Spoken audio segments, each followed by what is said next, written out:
മമത ഭരിച്ചിരുന്ന ബംഗാളിൽ തൃണമൂൽ ഗുണ്ടകൾ അഴിഞ്ഞാടുന്ന ഒരു കാലഘട്ടമുണ്ടായിരുന്നു. എന്നാൽ BJP അവിടെ ഭരണം പിടിക്കുകയും സുവേന്ദു അധികാരത്തിൽ വരികയും ചെയ്തതോടെ ഏതാണ്ട് ഒരു UP മോഡലിലേക്കുള്ള കാര്യങ്ങളാണ് ഇപ്പോൾ അവിടെ നടന്നുകൊണ്ടിരിക്കുന്നത്. അല്ല, അതല്ലാതെ അവിടെ തന്നെ വേറെ വഴിയില്ല. കേരളത്തിൻ്റെ അതേ അവസ്ഥ തന്നെയാണ്. കേരളത്തിലെ CPM നേതാക്കന്മാരും അണികളും പണ്ട് കാണിച്ചിരുന്നതിൽ ഒരു 10 ഇരട്ടി അതിക്രമങ്ങളാണ് അവിടെ ഈ മമതയുടെ ശെങ്കിടികൾ കാണിച്ചിരുന്നത്. ഇവർ പലരും പഴയ CPMകാരാണ്, എല്ലാവരും പഴയ കോൺഗ്രസ്സുകാരല്ല. ഇവർ പണ്ട് CPM ഭരിച്ചിരുന്ന കാലത്ത് അവിടെ CPM നേതാക്കന്മാരായ ആളുകളെ ഉപദ്രവിക്ക് വരുന്നവർ തന്നെ, ഗുണ്ടാപ്പിരും കൊലപാതകവും എല്ലാ ചട്ടമിതനവും കാണിക്കുവാരുന്ന ആളുകൾ തന്നെയാണ്. ഇവരെ സഹിക്കാൻ ജനങ്ങൾക്ക് കഴിയാത്ത അവസ്ഥ വരെ SIR നടപ്പിലാക്കിയതോടുകൂടി ഈ ബംഗ്ലാദേശിൽ നിന്ന് കൊണ്ടുവന്ന് കുറേ ഗുണ്ടാക്കൊന്നും വോട്ട് ചെയ്യാൻ പറ്റിയില്ല. അത് അങ്ങനെയാണ് ശരിക്കും പറഞ്ഞാൽ BJP അവിടെ അധികാരത്തിലെത്തിയത്. അവിടെ ക്രമസമാധാനം മെച്ചപ്പെടുത്തണമെങ്കിലേ ചില്ലറ പണിയെടുത്താൽ പോരാ, നന്നായിട്ട് ബുദ്ധിമുട്ടുണ്ട് സുവേന്ദു അധികാരി. കാരണം അത്രമാത്രം ഒരു സംസ്ഥാനത്തെ നശിപ്പിച്ചിട്ടിരിക്കുകയായിരുന്നു മമതയും സംഘവും ചേർന്ന്. യോഗി മോഡലിൽ, UPയിലെ യോഗി മോഡലിൽ ഇപ്പോൾ അവിടെ പരിപാടി തുടങ്ങിയിരിക്കുകയാണ്. കഴിഞ്ഞ ദിവസം 12 വയസ്സുള്ള ഒരു കുഞ്ഞ്, ഈ കുഞ്ഞ് കടയിൽ പോയതാണ്. ഇതിനെ പിടിച്ചുകൊണ്ട് പോയി കൂട്ടബലാത്സംഗം ചെയ്തു. അതിലെ മുഖ്യ പ്രതി ഒരു പ്രഭാസ് മണ്ഡൽ ചെയ്തതെന്ന് മാത്രമല്ല, മരിക്കുന്നതിന് പിന്നെ കുഞ്ഞൻ ചാക്കിൽ കെട്ടി പുഴയിൽ ജീവനോടെ. ആ കുഞ്ഞ് വെള്ളം കുടിച്ചാണ് പുഴയിൽ മുങ്ങിയാണ് മരിച്ചത്. അത് കൂട്ടുകാരിയുടെ ബർത്ത്ഡേക്ക് എൻ്റെ ഗിഫ്റ്റ് വാങ്ങാൻ പോയി. ഒന്ന് ആലോചിച്ച് 12 വയസ്സുള്ള കുഞ്ഞൊക്കെ എന്ന് പറഞ്ഞാൽ എന്നാ ഉണ്ട്. ഇവനൊക്കെ ഒരുത്തന്നെ ഫോട്ടോ നമ്മൾ കണ്ടിട്ടുണ്ടായിരുന്നു. വേറെ എത്ര നാട്ടുകാരെടുത്ത് അടിക്കുന്നതിൻ്റെ വിഷയം നമ്മൾ അവനെ നാട്ടുകാർ തല്ലിക്കൊന്നു. പക്ഷേ ഇപ്പം മുഖ്യമന്ത്രി തന്നെ പറയുന്നു അവൻ പ്രതി അല്ലായിരുന്നു. നാട്ടുകാർ ജനറേഷൻ കൂടി അവരടുത്ത് അടിച്ച് അവൻ ഇതുമായിട്ട് ബന്ധമില്ലായിരുന്നു എന്ന് പറഞ്ഞു. പക്ഷേ അല്ലെ യഥാർത്ഥ പ്രതി ഒരു പ്രഭാസ് മണ്ഡൽ എന്ന് പറഞ്ഞ ഒരു യുവാവായിരുന്നു. ഇയാളെ ഇന്നലെ പോലീസ് തന്നെ പിടിച്ചു. ഇയാൾ പോലീസിനെ ആക്രമിക്കാൻ ശ്രമിച്ചു. അതാണ് എൻകൗണ്ടർ. അതായത് ഇവരെ ഇത് നടന്ന സ്ഥലത്ത് തെളിവെടുപ്പിന് കൊണ്ടുപോയിട്ട് അവിടെ തെളിവെടുപ്പ് നടന്നുകൊണ്ടിരിക്കെ ഇയാൾ പോലീസിൽ നിന്നും ആക്രമിക്കാൻ ശ്രമിച്ചു. അത് പൊതുവെ അങ്ങനെയാണ് പറയുന്നത്. ഈ നമുക്കറിയാം UP ആന്ധ്രയിൽ പണ്ട് ഓർക്കുന്നുണ്ടോ, ആന്ധ്രയിൽ ഒരു വെറ്റിനറി ഡോക്ടറും അവർ ഹൈവേയിൽ വെച്ച് അവർ സ്കൂട്ടിയിൽ വരികയാണ്. അപ്പോൾ ഇവർ സ്കൂട്ടർ പഞ്ചറായി. ഈ സ്കൂട്ടർ പഞ്ചറായപ്പം ഇവന്മാർ തന്നെ പഞ്ചറാക്കിയതാണ്. ഒരു 3-4 പേര് അടുത്തുകൂടി ഇതിന് സഹായിക്കാമെന്നും പറഞ്ഞ് ഈ സ്കൂട്ടറും ഇതുമൊക്കെ എടുത്ത് ഈ യുവതിയെ പിടിച്ചുകൊണ്ടുപോയി തൊട്ടടുത്ത് തന്നെയുള്ള ഒരു കലിങ്ങിനടിയിലിട്ട് ഇവന്മാരെല്ലാം ബലാത്സംഗം ചെയ്ത് കൊലപ്പെടുത്തി മൃതദേഹം അവിടെ കളഞ്ഞിട്ട് വലിയ നടക്കുന്ന സംഭവമായിരുന്നു. അതൊരു ഡോക്ടർ കൊച്ചായിരുന്നു, നല്ല അതിസുന്ദരിയായ ഒരു പെൺകുട്ടി. ഇതിനെ കൊലപ്പെടുത്തി കഴിഞ്ഞപ്പോൾ അവരെന്ത് ചെയ്തു, തെലങ്കാനയിൽ. അപ്പോഴേ പോലീസ് ഇറങ്ങി ഇവന്മാരെ തിരിച്ചറിഞ്ഞു. CCTV ദൃശ്യങ്ങളൊക്കെ നമുക്ക് തിരിച്ചറിഞ്ഞു. അത് സ്പോട്ടിലിട്ട് വെടിവെച്ചു. അവിടെ ഒരു എൻകൗണ്ടർ സ്പെഷ്യലിസ്റ്റ് ഉണ്ടായിരുന്നു, ഒരു ഉദ്യോഗസ്ഥൻ. അയാൾ സ്പോട്ടിൽ വലിയ പ്രശ്നമായി. അത് തെലങ്കാനയിൽ മാത്രമല്ല, കേരളത്തിലൊക്കെ അതിനെതിരെ വലിയ വിഷയമുണ്ടായി. പക്ഷേ മനുഷ്യാവകാശ പ്രവർത്തകന്മാരും എല്ലാവരും ഇറങ്ങി. പക്ഷേ അവരെന്ത് ചെയ്തു, അവർ ഇതിനകത്ത് തന്നെ ഉറച്ചു നിന്നു. ഇത് ചെയ്യുകയേ ചെയ്തു. പ്രഭാസ് മണ്ഡൽ അയാളാണ് മരിച്ചത്. അതായത് 4 പേരാണ് ഈ കേസിലെ പ്രതികൾ. നമുക്കറിയാം മമത ഭരിക്കുന്ന സമയത്ത് ഓർക്കുന്നുണ്ടോ, കൽക്കട്ട മെഡിക്കൽ കോളേജിൽ ഒരു ഡോക്ടറെ ബലാത്സംഗം ചെയ്തു. ഇതിനിടെ നടപടി ഉണ്ടാകുന്നില്ല. അവസാനം ആ ഡോക്ടറുടെ മാതാപിതാക്കൾ അടക്കമുള്ളവർ അവിടെ സമരം ചെയ്യേണ്ടി വന്നു. അല്ല, മാത്രമല്ല ഈ ഇവന്മാർക്ക് എല്ലാം തൃണമൂൽ വന്നത് തന്നെ. അവിടെ ഏത് ക്രിമിനലിനെ പിടിച്ചാലും അവരെല്ലാം തൃണമൂൽ കോൺഗ്രസ്സുകാരനാണ്. അതായത് അത് പണ്ടത്തെ രീതി അങ്ങനെയാണല്ലോ. പണ്ട് CPM അവിടെ ഭരിക്കുന്ന സമയത്ത് എല്ലാവരും CPM. അപ്പോൾ അതിനകത്ത് കുറച്ച് കോൺഗ്രസ്സുകാർ കാണും, കുറച്ച് മറ്റു പാർട്ടിക്കാർ കാണും. ഇവരെ എല്ലാം ആക്രമിക്കുക, കൊലപ്പെടുത്തുക എന്നുള്ളതായിരുന്നു ഇവരുടെ രീതി. അല്ലെങ്കിൽ ഇവരെ എന്തും ചെയ്ത് ഇവരെ ഇതിലേക്ക് കൊണ്ടുവരിക എന്നുള്ള ഒരു രീതിയായിരുന്നു. ഇനിയിപ്പോൾ CPM എല്ലാം ഇറങ്ങും. ബംഗാളിൽ ജംഗിൾ രാജ് ആരംഭിച്ചു അങ്ങനെയൊക്കെ പറയും. പക്ഷേ ഇതുപോലത്തെ ക്രിമിനലുകളെ ഇനി അവനെ കോടതി ഹാജരാക്കാനും ആ ബുദ്ധിമുട്ടൊക്കെ ഒഴിവാകില്ല.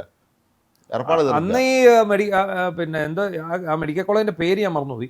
ആ മെഡിക്കൽ കോളേജിൽ ഈ ലേഡി അത് അവിടുത്തെ ജീവനക്കാർ തന്നെയായിരുന്നു. അതെ, ആ ഹോസ്പിറ്റലുമായിട്ട് ബന്ധപ്പെട്ട ജീവനക്കാർ തന്നെയാണ്. അത് എല്ലാ ക്രിമിനൽസിനും സർക്കാർ സ്ഥാപനങ്ങളിൽ ഇവിടുത്തെ CPM ചെയ്യുമ്പോൾ അവിടെ നിയമിച്ചിട്ടുണ്ട്. അതെ.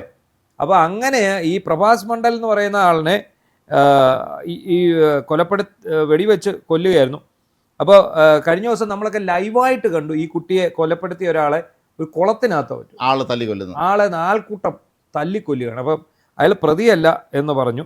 അതുപോലെ ഈ പ്രഭാസ് മണ്ഡലിനെ ഉറപ്പായിട്ടും അവർ റീക്രിയേറ്റ് ചെയ്തപ്പോഴാണ് ഇയാൾ തോക്ക് തട്ടിപ്പിടിച്ചത്. അതായത് സംഭവം നടന്നത് എവിടെ വെച്ചാണ്, ആ സ്ഥലത്ത് കൊണ്ടുപോയി കുട്ടിയെ ഒരു ഗോഡൗണിലേക്ക് പിടിച്ചു വാങ്ങിക്കൊണ്ട് പോയാണ് ബലാത്സംഗം ചെയ്ത് കൊലപ്പെടുത്തിയെന്ന് പറഞ്ഞു. അപ്പോൾ ഈ സ്ഥലത്ത് കൊണ്ടുപോയി എങ്ങനെയാണ് ഇത് നടന്നതെന്നത് റീക്രിയേറ്റ് ചെയ്യുന്ന സമയത്താണ് ഇയാൾ പോലീസിൽ നിന്ന് തോക്ക് തട്ടിപ്പറിച്ച് രക്ഷപ്പെടാൻ ശ്രമിച്ചു. ഇത് സ്ഥിരമായിട്ടുള്ള ഒരു പാറ്റേൺ ആണ്. അല്ലാതെ ഈ എന്താ പറയുന്നത് എൻകൗണ്ടർ കൊലപാതകത്തിന് വേറൊന്നുമില്ല. നക്സലൈറ്റ് വർഗീസിനെ അന്ന് വിളിച്ചു വന്നപ്പോൾ പറഞ്ഞ എൻകൗണ്ടർ ആണെന്നാണ്. അതെ, അയാൾ പോലീസിനെ ആക്രമിക്കാൻ ശ്രമിച്ചു എന്നായിരുന്നു പറഞ്ഞിരുന്നത് അന്നത്തെ കാലത്ത്. കാരണം ഇതിനകത്ത് ബംഗാളിൻ്റെ ഒരു പ്രശ്നം എന്ന് പറഞ്ഞാൽ ബംഗാൾ പിടിവിട്ട് കിടക്കുക. കേരളത്തിൽ ഇതുപോലൊരു പരിപാടി നടക്കുകയില്ല.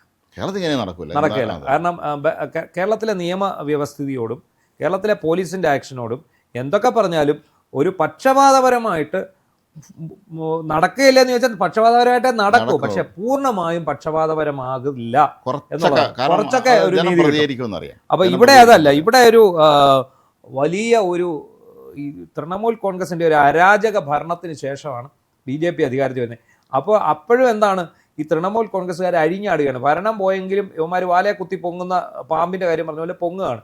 പിന്നെ ഇവന്മാരെ ഒതുക്കണമെന്നുണ്ടെങ്കിൽ അടിച്ചമർത്തുക എന്നുള്ളതല്ലാതെ വേറെ മാർഗ്ഗമില്ല. മാത്രമല്ല, ഇപ്പോൾ തൃണമൂൽ കോൺഗ്രസിൻ്റെ ഏറ്റവും വലിയ പ്രശ്നം എന്ന് വെച്ചാൽ അവരെ വലിയ നേതാക്കന്മാർക്ക് റോഡ് ഇറങ്ങി നടക്കാൻ പറ്റുന്നില്ല. കണ്ട ജനം തല്ലുക, ചെരുപ്പുമാല അണിയിക്കുക, ഓടിച്ചിട്ടടിക്കുക, അമ്മമാരെ തുണി അഴിക്കുക തുടങ്ങിയിട്ടുള്ള കാര്യങ്ങളാണ് നാട്ടുകാർ ചെയ്തുകൊണ്ടിരിക്കുന്നത്. അപ്പോൾ തൃണമൂൽ കോൺഗ്രസിനെ സംബന്ധിച്ചിടത്തോളം മമതാ ബാനർജിയുടെ ഏറ്റവും വിശ്വസ്തരായ ആളെല്ലാം പാർട്ടി വിട്ട് പോവുകയാണ്. ഏറ്റവും അഴപ്പമുണ്ടായിരുന്നു എന്ന് നമ്മൾ കരുതിയിരുന്നവർ പോലും അവരെ കളഞ്ഞിട്ട് പോയി. മമത തനിച്ചാണ് ഇപ്പോൾ. പണ്ട് മമതയ്ക്ക് എന്തൊരു അഹങ്കാരമായിരുന്നു.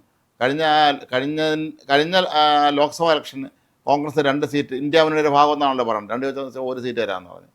വേണമെങ്കിൽ 1 സീറ്റ് മാറ്റിട്ട് പൊയ്ക്കൊള്ളാമെന്ന് പറഞ്ഞു. അതാണ് രീതി എന്ന് പറഞ്ഞത്. ഇതായിരുന്നില്ല.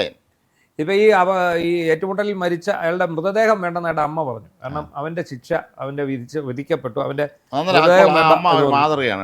അതെ. അപ്പോൾ തൃണമൂൽ എം പി ഉണ്ടല്ലോ, മഹുവ മൊയ്ത്ര, ഈ വായിക്കാത്തത് പേര് പറഞ്ഞെങ്കിൽ അവര് പറയുന്നത് ഇത് BJPയുടെ കള്ളക്കളിയാണെന്നും BJP നേതാവ് ശന്തനു മണ്ഡലിന്റെ സമ്മർദ്ദം മൂലം കസ്റ്റഡി എടുത്ത 3 പ്രതികളെ മോചിപ്പിച്ചുവെന്നും പോലീസ് മോചിപ്പിച്ചുവെന്നും ജനരോഷത്തെ തുടർന്നാണ് ആനന്ദ സർക്കാർ എന്ന പ്രതിയെ പിന്നീട് അറസ്റ്റ് ചെയ്തതെന്നും ഈ മഹുവ മൊയ്ത്ര പറയുന്നുണ്ട്. കാരണം ഇത് 2 രീതിയിലും വരും. അല്ല, മാത്രമല്ല ഇവർ ഭരിച്ചിരുന്നപ്പോൾ നടന്നതൊക്കെ തന്നെയാണല്ലോ. അവിടെ ഒരു വ്യവസ്ഥയില്ലായിരുന്നല്ലോ പശ്ചിമ ബംഗാളിൽ. അതെ. അപ്പോൾ വേറൊരു രസമുണ്ട്. ഇപ്പം നമ്മൾ കുറച്ച് മുമ്പ് ഒരു വീഡിയോയിൽ പറഞ്ഞതുപോലെ പിണറായി വിജയൻ എന്ത് പോസ്റ്റ് ഇട്ടാലും അതിനടി തെറിയുടെ പറയുന്നത്. പിണറായി വിജയൻ എവിടെ ഇറങ്ങിയാലും ആൾക്കാർ പരിഹസിച്ച് ചിരിക്കുകയാണ്. പക്ഷേ ഇതുപോലെ മമതയ്ക്കോടെ ഇത് തന്നെയാണ് അവസ്ഥ. മമത ഈ ബലാത്സംഗ കൊലപാതകത്തിൽ പ്രതിഷേധിക്കാൻ വേണ്ടി ഈ ബാളിഗഞ്ചിൽ നിന്ന് ഹസ്രയിലേക്ക് റാലി നടത്തി. ബാളിഗഞ്ച് ഹസ്ര എന്ന് പറയുന്ന സ്ഥലത്തേക്ക് റാലി നടത്തി. പോകുന്ന വഴിക്ക് ആരാണ്ടി വരെ മുട്ട എറിഞ്ഞ് എന്നിട്ട് തൃണമൂൽ BJP പ്രവർത്തകരെ ഏറ്റുമുട്ടി അടിച്ചൊതുക്കാതെ മാർഗമില്ല എന്നുള്ള ലെവലിലേക്കാണ് ഈ കാര്യം. അടിച്ചൊതുക്കുക തന്നെ വേണം. അവിടെ നമ്മുടെ ഈ പശ്ചിമ ബംഗാളിൽ ഈ തൃണമൂൽ കോൺഗ്രസ് ഇനി അവരെല്ലാം കൂട്ടത്തോടെ BJP ചേരാനുള്ള സാധ്യത കളയാൻ പറ്റില്ല. കാരണം അവർക്ക് ആര് ഭരിച്ചാലും അവരെ കൂടെ നിൽക്കുക, ഗുണ്ടായസം കാണിക്കുക, പണിയെടുക്കാതെ ജീവിക്കുക, ആളെ വരാൻ പൈസ പിരിക്കുക, കൊള്ളയടിക്കുക, കൊല്ലുക, ഇതൊക്കെ അവിടുത്തെ ഒരു സാധാരണ കാര്യമാണ്. ഇതൊന്നും ബംഗാളികളല്ല ചെയ്യുന്നതെന്നുള്ളതാണ് ഇതിൻ്റെ ഏറ്റവും കാര്യം. നമ്മളൊക്കെ ഇവിടെ പറഞ്ഞ ആളെ ബംഗാളി എന്ന് പറയും. ശരിക്കും ഒരു ബംഗ്ലാദേശികളാണ്. അവിടെ ഈ ഇത്തരം പ്രശ്നങ്ങൾ ഉണ്ടാക്കുന്നതിൽ ബഹുഭൂരിപക്ഷം പേര് ക്രിമിനലുകളാണ്. ഇവിടെ വന്ന് തന്നെ കൊലപാതകം നടത്തി കടന്ന എത്രയോ പേരുണ്ട്. കാരണം അവർ ബംഗാളിൽ ഒരു സ്ഥലപ്പേരാ പറഞ്ഞത്. ഇവിടുന്ന് കേരള പോലീസ് അന്വേഷിച്ച് അവിടെ ചെല്ലുമ്പോൾ ഈ തമിഴ്നാട്ടിലെ തിരുട്ട് ഗ്രാമം പോലും ഗ്രാമം അവിടോട്ട് അവന്മാർ കേട്ടത്ത് പോലും ഇല്ല. വേറെ എന്താണെന്ന് പറയുക, ഇത് ബംഗ്ലാദേശ് കോളനിയാണ് സത്യത്തിൽ. നമ്മളിത് അവിടെ ചെല്ലുമ്പോൾ ഇവിടുന്ന് പോയൊരു ഇൻസ്പെക്ടർ എന്നോട് പറഞ്ഞാണ്, ഇത് വനമേഖലയാണ്, വനത്തിനടുത്താണ്. ഇവരവിടെ ചെല്ലുമ്പോഴേ യുവമാർക്ക് തോന്നുന്ന ഒരു ഒളിയിടത്തിലേക്ക് മാറും. പിന്നെ നമ്മളവിടെ നിന്നാൽ അപകടം. ഇവന്മാർ നമ്മളെ തല്ലിക്കൊന്ന് അവിടെ കുഴിച്ചു മുടിയാൽ ആരും ചോദിക്കുകയില്ല. അങ്ങനത്തെ ഒരു അവസ്ഥയിലേക്കാണ് കാര്യങ്ങൾ പോകുന്നത്.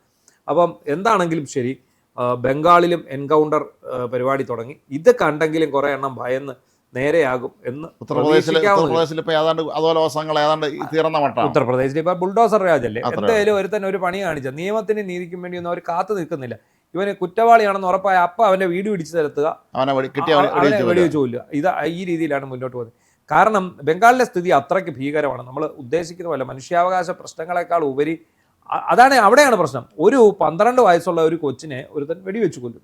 എന്നിട്ട് അവന്റെ മനുഷ്യാവകാശം സംരക്ഷിക്കാനാണ് ഇവിടെ നാട്ടുകാർ ഓടി നടക്കുന്നത്. എന്തായാലും പോലീസ് ചെയ്ത ഒരു നല്ല കാര്യമായിട്ട് തന്നെ വിലയിരുത്തുകയാണ്. ബംഗാൾ ഇതുപോലെ അടിച്ചമർത്താതെ ബംഗാളിൽ രക്ഷപ്പെടാൻ സാധിക്കില്ല.